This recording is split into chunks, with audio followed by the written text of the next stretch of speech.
Hi, I'm Greg Furch. I'm the art director on XCOM Enemy Unknown. And it was shortly after Terror from Deep had come out, and I started playing the original XCOM.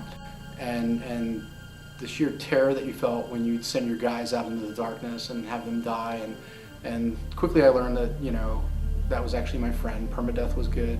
And I still, to this day, can remember the very first time I encountered a sectoid and how creepy that was when he peeked through the orchard through the darkness. And that was just an absolutely super cool time.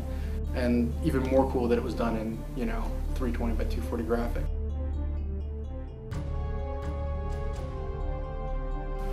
Yeah, so I mean, that's been one of the things, is to try and really maintain that mood and that tension and that feel. And I think a lot of that falls on the art and how we present ourselves and how we supply our part of the game. So that's been something that's really driven us to kind of keep that sort of mood when you're on missions, and to really make sure the player has that sort of sense of discovery and encounter and then conflict. XCOM, at least the initial characters, really played with a stereotype, and even the art direction plays with a stereotype. If you've got, if somebody's, a bad guy, he's got a cape and shoulder pads, or he's got one or the other, or he's got horns, or so we tried to look at those decisions that they made, and they've sort of been adopted by pop culture as what a sectoid is. He's a little gray guy. These guys, they don't look like real soldiers. They look like,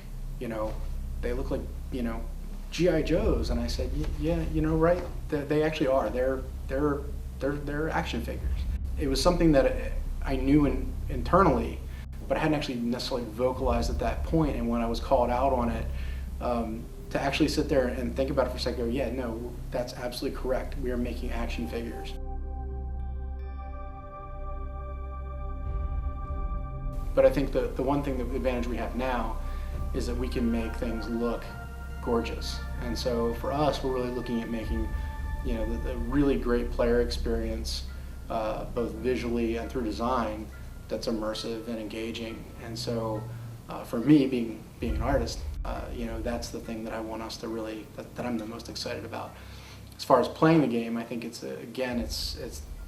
goes back to what I was just saying, is it's giving people a new choice in how they game and what they're going to play, and something that's slightly different than what people normally have.